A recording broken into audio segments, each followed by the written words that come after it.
بہرحال اب and result یہ ہے کہ میں الحمدللہ اہل سنت سے تعلق رکھنے والے تمام مکاتب فکر، چاہے وہ بریلوی ہوں، دیوبندی ہوں، اہل حدیث ہوں، یا ان کے بھی آگے آف شوٹس حنفی، شافعی، مالکی، حنبلی ہوں، اسی طریقے سے اہل تشیع اور ان کے آف شوٹس اثنا عشری ہوں، زیدیہ ہوں، اسماعیلیہ ہوں، میں تمام کو اختلاف رائے رکھنے کے باوجود مسلمان سمجھتا ہوں، کسی کی تکفیر نہیں کرتا سوائے دو مکاتب فکر کے، اور ان دو مکاتب فکر کی تکفیر بھی مجھے مجبوراً کرنا پڑتی ہے، اس لیے کہ وہ میری تکفیر کرتے ہیں۔ نمبر ایک، اہل سنت کا آف شوٹ جو سب کانٹیننٹ انڈیا، پاکستان، بنگلہ دیش میں پایا جاتا ہے، قادیانیت، ان کو میں کافر سمجھتا ہوں۔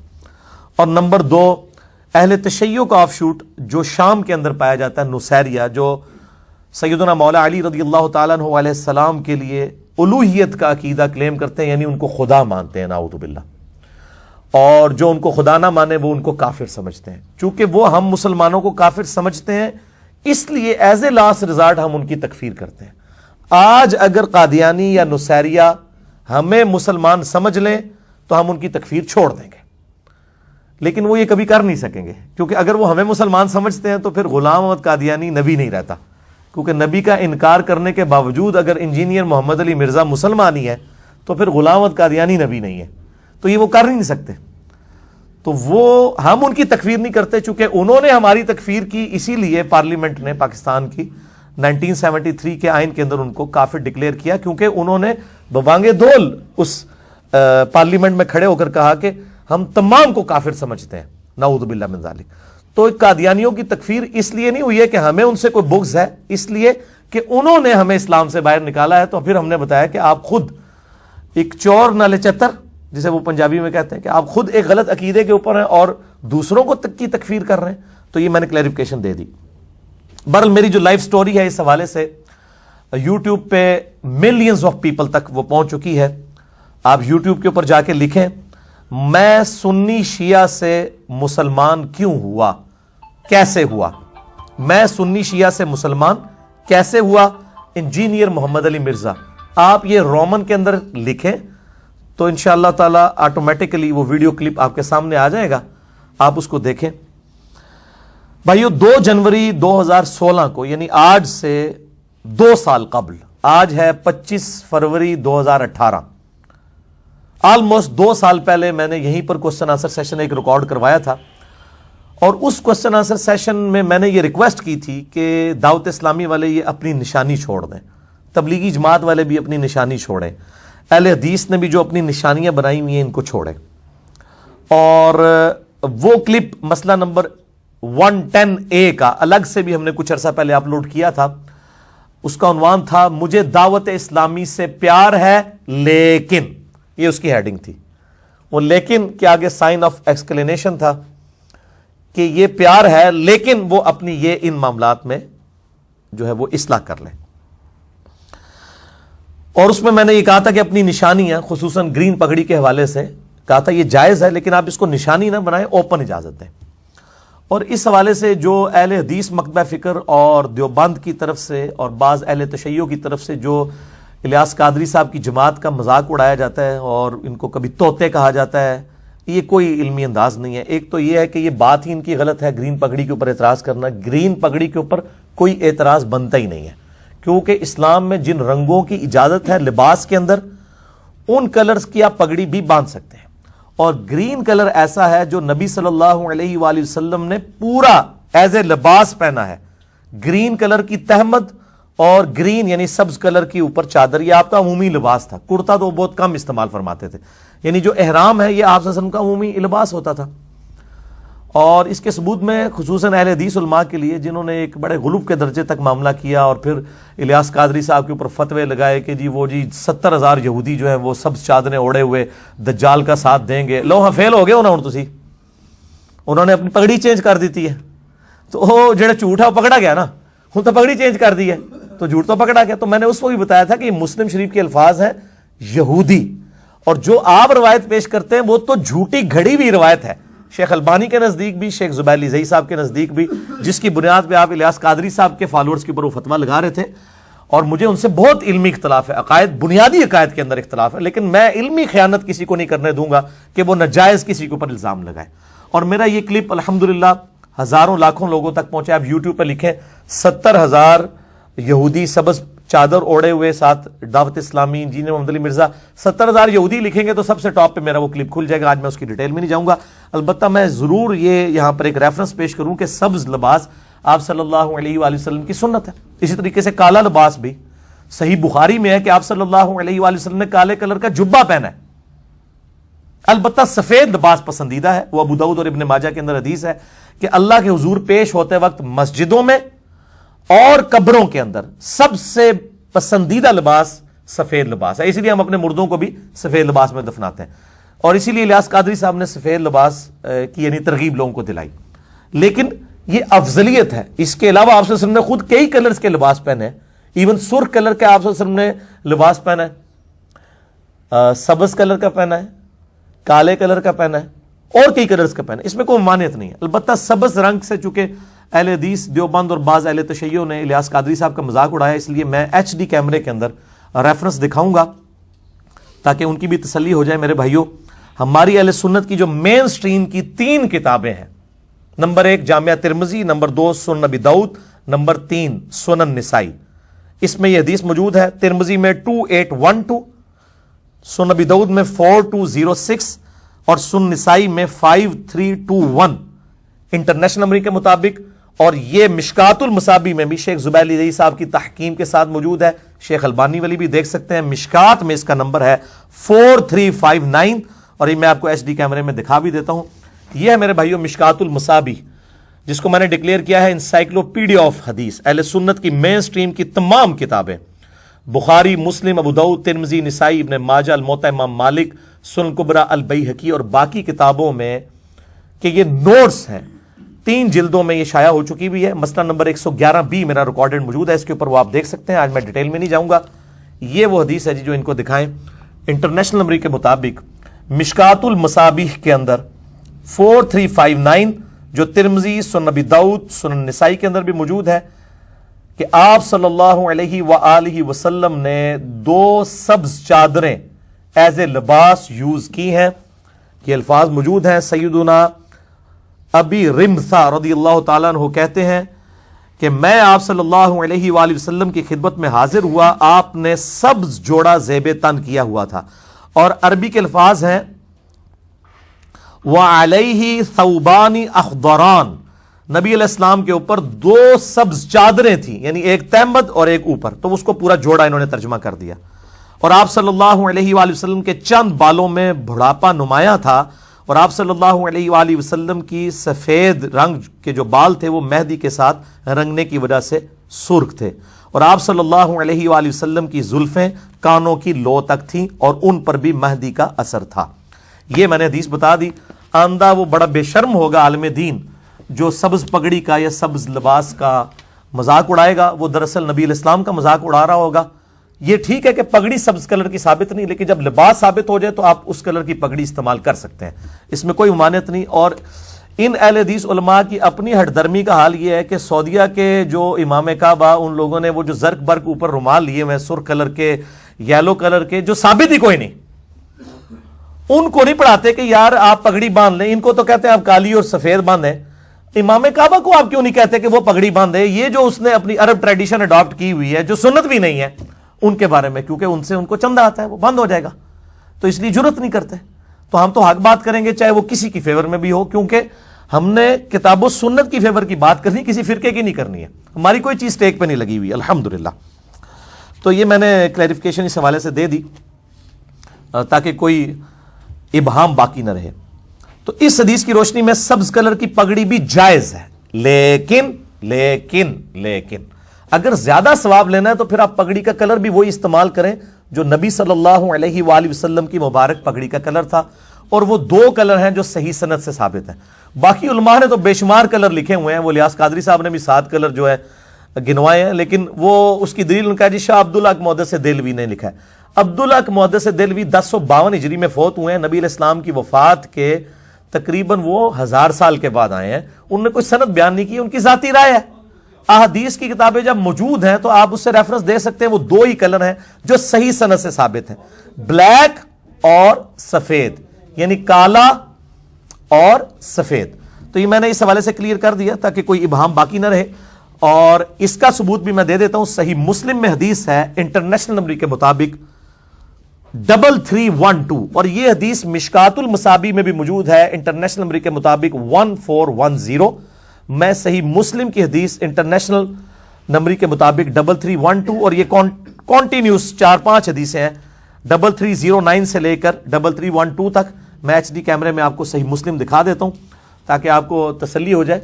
یہ انٹرنیشنل نمبر کے مطابق ہے, اور آپ اسلام 360 جو اینڈرائڈ ایپ ہے اس میں آپ دیکھ سکتے ہیں, اور جو انٹرنیشنل نمبر کے مطابق احادیث کی کتابیں ہیں PDF فارم میں, وہ آپ ڈاؤن لوڈ کریں اور دیکھیں. میرا ایک کلپ بھی ہے سنی احادیث کی جو 6 کتابیں ہیں ان کی انٹرنیشنل نمبرنگ کیا چیز ہے, اس کے حوالے سے آپ دیکھ سکتے ہیں. بال یہ میں نے انڈر لائن جو کی ہوئی ہیں یہ چیزیں, یہ والا پورشن جو ہے جی پیجز کا ہائی لائٹ کیجئے تاکہ لوگوں کو پتا چلے کہ جو بھی چیز حدیث کی کتابوں میں لکھی ہوئی ہے اس کو فالو کریں, نہ کہ یہ کہ جی عبدالحق محدث دہلوی فرماتے ہیں, شاہ ولی اللہ فرماتے ہیں, فلاں بزرگ فرماتے ہیں. وہ بزرگ جو فرما گئے ہیں ان کا فرمانا اور آپ کا فرمانا برابر ہی ہے جب تک سند وہ بیان نہیں کرتے. ٹھیک ہے, چاہے ابن کثیر ہوں یا ابن تیمیہ ہوں یا کوئی بھی بزرگ ہوں, سند ان کو بیان کرنی ہوگی. وہ کوئی صحابی نہیں ہے کہ وہ ڈائریکٹ بیان کرنے کی ان کے پاس اتھارٹی ہے. تو یہ واضح حدیث موجود ہے. سیدنا عمر بن حریث اپنے باپ سے روایت کرتے ہیں جو کہ صحابی تھے. وہ کہتے ہیں کہ میں نے نبی صلی اللہ علیہ وآلہ وسلم کو ممبر پر خطبہ دیتے ہوئے دیکھا. آپ صلی اللہ علیہ وآلہ وسلم کے سر مبارک پر سیاہ کلر کا امامہ تھا, اور آپ صلی اللہ علیہ وآلہ وسلم نے اس کے دونوں کناروں کو اپنے شانوں کے بیچ میں ڈالا ہوا تھا. شملے جو ہیں یہ 2 کنارے, یہ شملے ہیں, یہ جیسے شملہ چھوڑا, میں نے 2 چھوڑے میں, ایک یہ ہے ایک یہ ہے. اس کا بھی ثبوت ہے کہ آپ چھوٹا شملہ بھی چھوڑ سکتے ہیں. بہرحال یہ بھی طریقہ درست ہے. اس کو اگر میں لیفٹ سائڈ پہ لے ہوں تب بھی درست ہے, اس کو میں بیک سائڈ پہ لے جاؤں تب بھی. اصل چیز ہے شملہ چھوڑنا, جس کی اسلام کے اندر ایک کفار سے ممتاز کرنے کے لیے ایک تو ٹوپی ہونی چاہیے پگڑی کے نیچے. سخت ٹوپی ہوگی تو بڑا فائدہ ہوگا, ایک بار باندھ کے رکھ لیں اور وہ بار بار آپ یوز کر سکتے ہیں. اور دوسرا شملہ جو ہے یہ مسلمانوں کو چھوڑنا چاہیے. تو اس کے ثبوت میں بھی المستدرک للحاکم میں صحیح سند کے ساتھ حدیث موجود ہے. اور الحمدللہ بریلوی مکتبہ فکر کے علماء نے المستدرک کا بھی ترجمہ جو ہے وہ اردو شائع کر دیا ہے 6 جلدوں کے اندر. المستدرک للحاکم علی صحیحین, امام حاکم نیشا پوری کی یہ کتاب ہے, المتوفا 405 ہجری, اور اس میں تقریباً 9000 کے قریب احادیث ہیں. اسی میں سے ایک حدیث ہے انٹرنیشنل نمبر کے مطابق 8623, اور مجھے بڑی خوشی ہے کہ بریلوی مکتبہ فکر والوں نے یہ انٹرنیشنل نمبرنگ کے اوپر چھاپی ہے, اور امام حاکم اور امام ذہبی کی تحکیم بھی لگائی ہے. دونوں کے نزدیک یہ حدیث صحیح ہے. یہ حدیث شیخ زبیر علی زئی صاحب کے نزدیک بھی صحیح ہے اور شیخ البانی کے نزدیک بھی صحیح ہے. یہ میں اہل حدیثوں کے لیے بیان کر رہا ہوں تاکہ ان کی تسلی ہو جائے. باقی تو ساری روایتوں کو مان ہی لیتے ہیں, ان کو کوئی ایشو نہیں ہوتا. تو یہ المستدرک حاکم میں صحیح سند کے ساتھ ہے کہ عبداللہ بن عمر رضی اللہ تعالی عنہما سے کسی نے یہ پوچھا, یہ بڑی لمبی حدیث ہے, میں نے کچھ پورشن ایچ ڈی کیمرے میں دکھایا, کہ یہ جو شملہ پگڑی کا چھوڑا جاتا ہے یہ صدل کرنا, یہ والا صدل, اس کی شرعی حیثیت کیا ہے؟ تو انہوں نے کافی لمبی ایک حدیث بیان کی. اس حدیث میں پھر انہوں نے یہ بات بھی بیان کی کہ ایک جنگ کے موقع پر سیدنا عبد الرحمن بن عوف رضی اللہ تعالیٰ عنہ علیہ السلام کو نبی صلی اللہ علیہ وآلہ وسلم نے ایک لشکر کا امیر بنایا, وہ جنگی یعنی لشکر روانہ کیا. تو وہ سیاہ پگڑی باندھ کر آپ صلی اللہ علیہ وآلہ وسلم کے سامنے پیش ہوئے. اگلے دن صبح حضرت عبد الرحمن بن عوف سیاہ رنگ کا امامہ پہن کر تیار ہو گئے. نبی اکرم صلی اللہ علیہ وآلہ وسلم نے ان کو اپنے قریب بلایا اور ان کا کالا امامہ اتارا اور اپنے مبارک ہاتھوں سے ان کے سر پر سفید امامہ باندھا اور پچھلی جانب 4 انگلیوں کے برابر شملہ لٹکایا. یعنی یہ جس طرح میں نے یہ لٹکایا ہوا ہے یہ 4 انگلیوں کے برابر ہی ہے, اگر آپ دیکھیں ایک چپے کے برابر. کم از کم اتنا شملہ ہونا چاہیے, زیادہ بھی آپ کر سکتے ہیں. اور پھر فرمایا اے ابن عوف اس طرح امامہ باندھا کرو کیونکہ یہ خوبصورت لگتا ہے. تو آپ صلی اللہ علیہ وآلہ وسلم نے امامے کی خوبصورتی کا اہتمام بھی کیا اور کالا اتار کر سفید امامہ باندھا. تو کالے امامے کا ثبوت مسلم شریف سے مل گیا اور سفید کا آپ کو المستدرک الحاکم سے.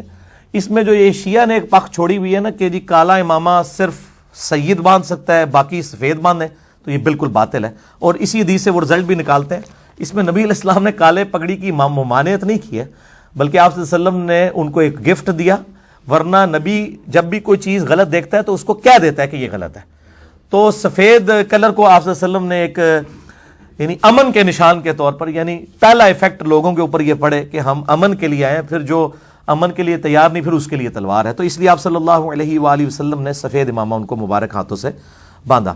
تو اس لیے آپ دیکھیں گے میرے الحمدللہ پچھلے تقریباً 10 سالوں کے اندر، اس میں سے بھی جو 8 سال ہیں، کنٹینیوسلی ہزاروں کی تعداد میں ویڈیوز ریکارڈڈ ہیں، اور سوائے چند ایک کے، وہ بھی شاید 10 سے کم ہی ہوں گی جو شروع کی ویڈیوز ہیں، وہ ٹوپی میں، باقی سب میں پگڑی میں، کیونکہ نبی علیہ السلام کی سنت بھی تھی کہ آپ صلی اللہ علیہ وآلہ وسلم جب ممبر پہ آتے تھے تو آپ صلی اللہ علیہ وآلہ وسلم پگڑی کا خصوصاً اہتمام کیا کرتے تھے۔ عام حالت میں بھی یہ سنت متواتر ہے، حتیٰ کہ بخاری اور مسلم میں ہے کہ آپ صلی اللہ علیہ وآلہ وسلم وضو کرتے ہوئے بھی پگڑی نہیں اتارتے تھے اور اوپر سے ہی مسح کر لیتے تھے، جس طرح جرابوں اور موزوں پہ آپ ایک دفعہ وضو کر کے پہن لینا تو باقی پھر مسح کر لیں۔ اسی کے تحت میں نے یہ رزلٹ اخذ کیا تھا کہ جو عورت ایک دفعہ وضو کر کے حجاب پہن لے گھر کے اندر تو اس کو باقی وضو کے لیے حجاب اتار کے مسح کرنے کی ضرورت نہیں، اسی طریقے سے کر لے، کیونکہ پگڑی کے اوپر جب نبی علیہ السلام نے کیا ہے تو 5 نمازوں تک مقیم کر سکتا ہے اور 15 نمازوں تک مسافر کر سکتا ہے۔ تو میں نے یہ ضمناً اس چیز کو عرض کر دیا۔ تو یہ الحمدللہ کلر جو ہیں وہ 2 ثابت ہوئے۔ تو یہ الیاس قادری صاحب سے میں ریکویسٹ کروں گا، انہوں نے ماشاءاللہ کالی پگڑی باندھی ہوئی تھی، مجھے بڑی خوشی ہوئی، ویل ڈن۔ اور وائٹ پگڑی بھی ساتھیوں نے باندھی ہوئی تھی، تو اسی کو ترویج دے، باقی بھی جواز ہے، ٹھیک ہے، باندھیں، گرین بھی باندھیں۔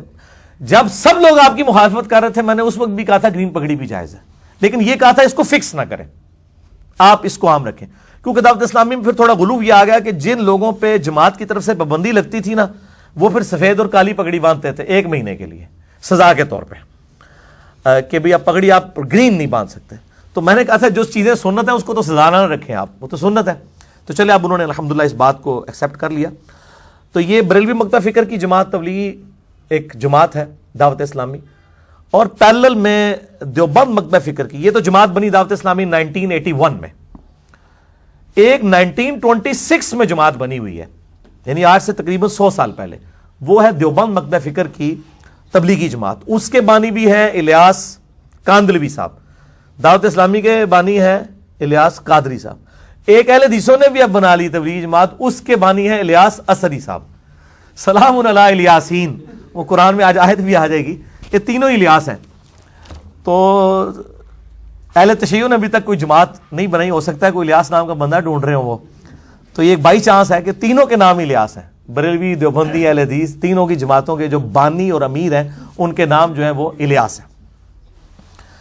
تو ان کو میں ریکویسٹ کروں گا تبلیغی جماعت والوں کو بالخصوص کہ جس طرح الیاس قادری صاحب نے ہمت کی ہے اور پگڑی کا کلر چینج کیا، آپ بھی ذرا میدان میں اترے نا، اور آپ نے جو اپنی نشانیاں بنائی ہوئی ہیں ان کو چینج کریں۔ اب میں نے دیکھا جو لوگ بھی تبلیغی جماعت میں جاتے ہیں وہ فوراً سے پہلے اپنی مونچھیں صاف کر دیتے ہیں، اور وہ سمجھتے ہیں شاید یہ کوئی سنت ہے۔ سنت نہیں ہے، نبی علیہ السلام سے نہ کسی صحابی سے یہ ثابت ہے کہ انہوں نے کبھی مونچھیں صاف کی ہوں۔ تو مونچھیں پست کر کے رکھیں، یہی سنت ہے، یہی بخاری اور مسلم میں ہے کہ فطرت میں جو چیزیں ہیں ان میں مونچھیں پست کرنا ہے، داڑیاں بڑھانا ہے، مسواک کرنا ہے، ختنے کروانا ہے، یہ ساری چیزیں آئی ہیں۔ اس حوالے سے میں ریکویسٹ کروں گا ان کو کہ صحیح بخاری میں حدیث موجود ہے انٹرنیشنل نمبر کے مطابق 5888 کہ نبی صلی اللہ علیہ وآلہ وسلم نے فرمایا مونچھوں کو پست کرو۔ یہ صحیح بخاری ان کو ذرا دکھا دیجئے، 5888 صحیح بخاری کے اندر انٹرنیشنل نمبر کے مطابق یہ حدیث موجود ہے۔ فرمایا مونچھوں کو پست کرنا فطرت میں ہے، یعنی نیچر میں ہے، اور سورۃ النساء کی آیت نمبر 119 میں آیا ہے کہ یہ شیطان کا کام ہے کہ وہ حکم دے گا وَلَآمُرَنَّهُمْ فَلْيُغَيِّرُنَّ خَلْقَ اللَّهِ، میں ان کو ضرور ابھاروں گا کہ تیری تخلیق کو بدلیں۔ داڑھی مڑانا بھی تخلیق بدلنا ہے، فطرت کو بدلنا ہے۔ البتہ ختنے جو ہیں وہ ان کو کروانا فطرت ہے، وہ اللہ تعالیٰ نے خود حکم رکھ دیا۔ تو یہ ان کو دکھا دیجیے یہ والا پیج، اور اس میں خصوصاً جو یہ حدیث ہے 5888 اس کی جو ہیڈنگ ہے اس کے اندر امام بخاری رحمہ اللہ تعالیٰ نے تعلیقاً لکھ دیا، اور ان کی صحیح اسناد بھی باقی کتابوں کے اندر موجود ہے کہ عبداللہ بن عمر رضی اللہ تعالیٰ عنہ اپنی مونچھیں اتنی پست کرتے تھے کہ یہ کھال کی سفیدی پیچھے سے نظر آتی تھی. اب یہ ذرا کیمرے میں یہ میری مونچھیں بھی ان کو دکھا دیں کہ اتنی مونچھیں پست کرنا کہ یہ پیچھے جو کھال کی سفیدی ہے نظر آئے. یہ ہے عبداللہ بن عمر کی سنت.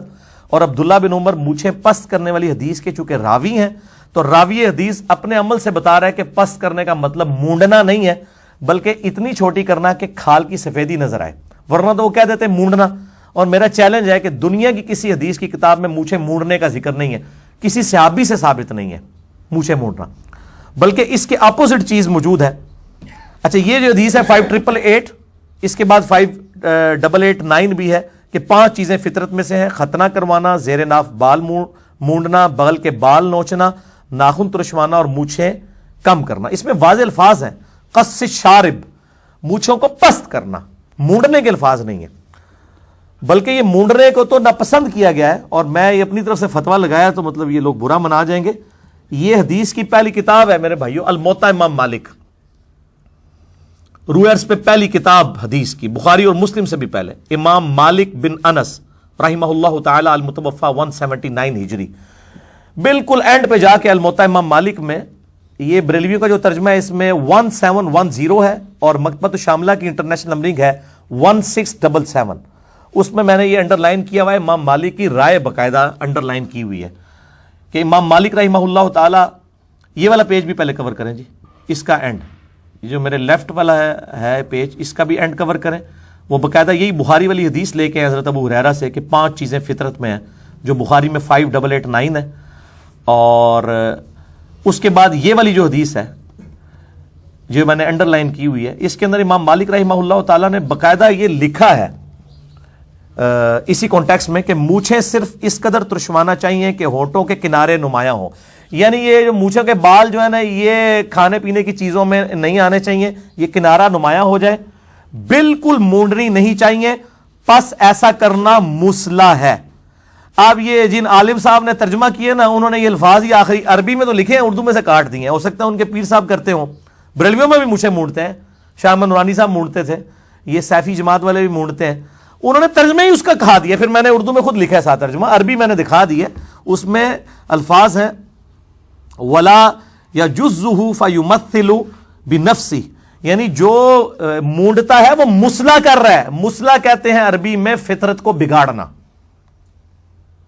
جیسے جانوروں کے کان چیر دینا, ان کے سینگ توڑ دینا, یہ مسلح ہے, بگاڑنا.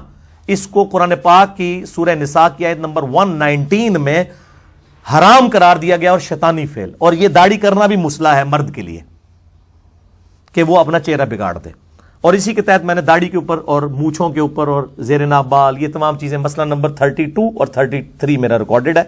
آپ یوٹیوب کے اوپر جا کے کریکٹ اسپیلنگ لکھ دیں, 33 ڈیجٹ ڈیش مسئلہ, MAS اپوسٹرافی والا کاما ALAH, تو وہ ویڈیو کھل جائے گی. مسئلہ کہتے ہیں سوال کو عربی میں.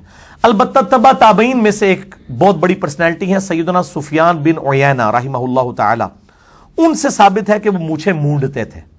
کسی یعنی تابعی سے ثابت نہیں, کسی صحابی سے ثابت نہیں, نبی علیہ السلام سے نہیں, ایک تبع تابعی سے. اور تابعین میں سے آپ دیکھیں, تبع تابعین میں سے انہی کے پیرلل میں امام مالک اسے مسلح کہہ رہے ہیں.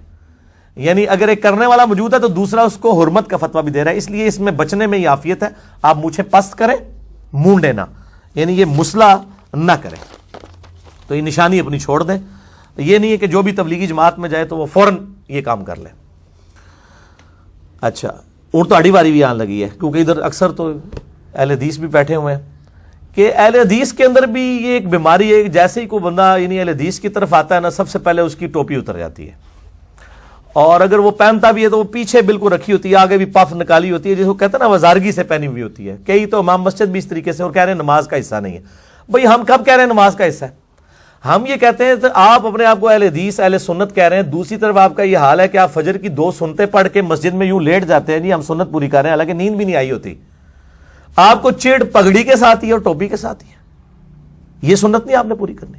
اور یہ 2 مکاتب فکر میں بیماری ہے, ایک اہل حدیث میں اور ایک اہل تشیع کے اندر, کہ یہ ان کی امام جو ہے نا وہ ننگے سر نماز پڑھتی ہے. علماء پگڑی باندھ لیتے ہیں اہل تشیع کے, اہل حدیث میں بہت کم ہی ہے, زیادہ تر تو وہ سعودی رومال ہی رکھتے ہیں.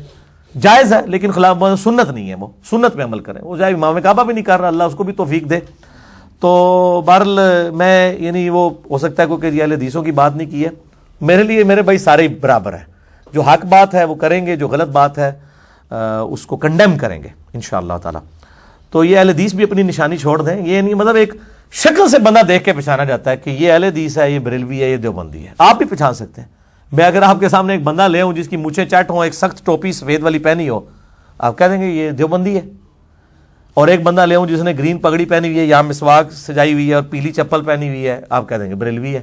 اور ایک بندہ لے ہوں جس کی داڑھی کچھ بال ادھر بکھرے ہوئے ہیں، ادھر بکھرے ہوئے ہیں، یا تو ننگے سر ہے یا ٹوپی رکھی ہوئی ہے تو وہ بھی سائڈ پہ ٹائٹ ہے اور آگے بھی بال بکھرے ہوئے ہیں، اور شلوار آدھی پنڈلی تک ہے، آپ کہہ دیں گے اہل حدیث ہے۔ ٹھیک ہے جی۔ اس طریقے سے شیعہ جو ہے وہ عموماً بالکل چھوٹی چھوٹی داڑھی رکھتے ہیں، وہ گیٹ اپ سے بھی پہچانے جاتے ہیں جو ان کے یعنی مذہبی طبقہ ہے۔ تو یہ بڑا ظلم ہے کہ یعنی مکاتب فکر کی تفریق بھی گیٹ اپ کے ذریعے ہو رہی ہے، حالانکہ ایسا نہیں ہونا چاہیے۔ تو میں اس میں یعنی ان کو ہی دعوت دوں گا کہ اپنی نشانیاں جو ہے وہ ختم کریں۔ باقی آج چونکہ میں ایک میٹھی میٹھی باتیں کر رہا ہوں، ابھی تو میں عقیدوں کی طرف آیا ہی نہیں ہوں کہ جو ہمیں عقائد میں اختلاف ہے تبلیغی جماعت کے ساتھ یا دعوت اسلامی کے ساتھ، میں اس کو سکپ کر رہا ہوں۔ اس کے لیے میں ایک ہی لیکچر ان کو ریکمینڈ کروں گا، مسئلہ نمبر 71B، انڈیا اور پاکستان کے بزرگوں کی 19 گستاخانہ عبارات کا تحقیقی جائزہ، جس میں عقائد کے حوالے سے جو میری ریزرویشن ہے وہ آپ دیکھ سکتے ہیں۔ علمی پوائنٹ نمبر 2، میں الیاس قادری صاحب کی زبان میں ہی بات کروں گا کہ یہ میرا مدنی مشورہ ہے ان کو، بلکہ مکی مشورہ ہے، بلکہ محمدی مشورہ ہے صلی اللہ علیہ وآلہ وسلم، دعوت اسلامی والوں کے لیے بھی اور تبلیغی جماعت کے لیے بھی، کہ اپنی جو ٹیکسٹ بک ہے نا وہ رکھیں جو اللہ کے محبوب امام کائنات سید الاولین والآخرین شفیع المذنبین رحمت للعالمین سیدنا و مولانا امام اعظم محمد رسول اللہ صلی اللہ علیہ وآلہ وسلم نے اپنی امت کو دی ہے، اور وہ یہ ہے میرے بھائیوں، ٹیکسٹ بک آف مسلمز القرآن۔ یہ آپ ٹیکسٹ بک کے طور پہ دیں، اپنے بزرگوں کی کتابیں فضائل سنت یا فضائل اعمال نہ پکڑائیں، اس پہ امت کبھی جمع نہیں ہوگی، امت اللہ کے نبی کی کتاب کے اوپر جمع ہوگی صلی اللہ علیہ وآلہ وسلم۔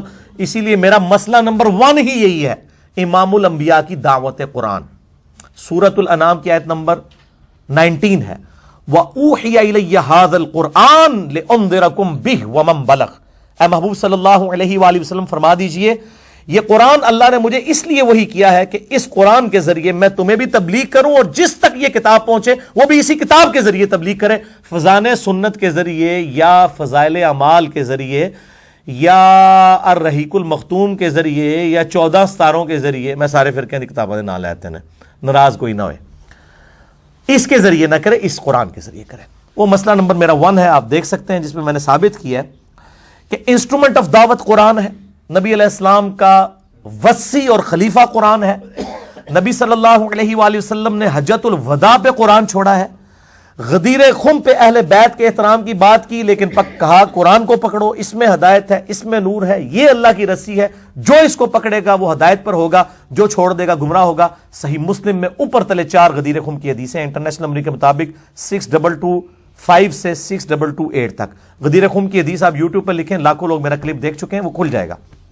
تو قرآن ہی ہے، اور پھر قرآن حکیم نے واضح طور پر سورۃ القمر میں 4 دفعہ کہا ہے، پھر بھی علماء کو یقین نہیں آتا، وَلَقَدْ يَسَّرْنَا الْقُرْآنَ لِلذِّكْرِ فَهَلْ مِن مُدَّكِرٍ۔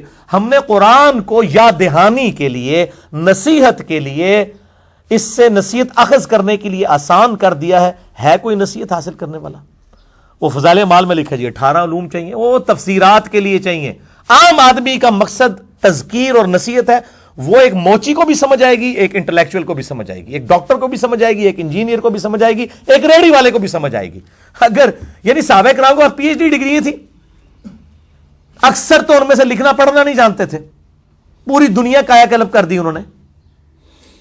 تو آپ لوگ اپنے علماء کا ترجمہ، میں نہیں کہتا کہ بریلوی جو ہے وہ اشرف تھانوی کا ترجمہ پڑھے، نہیں، آپ اپنا ترجمہ پڑھیں۔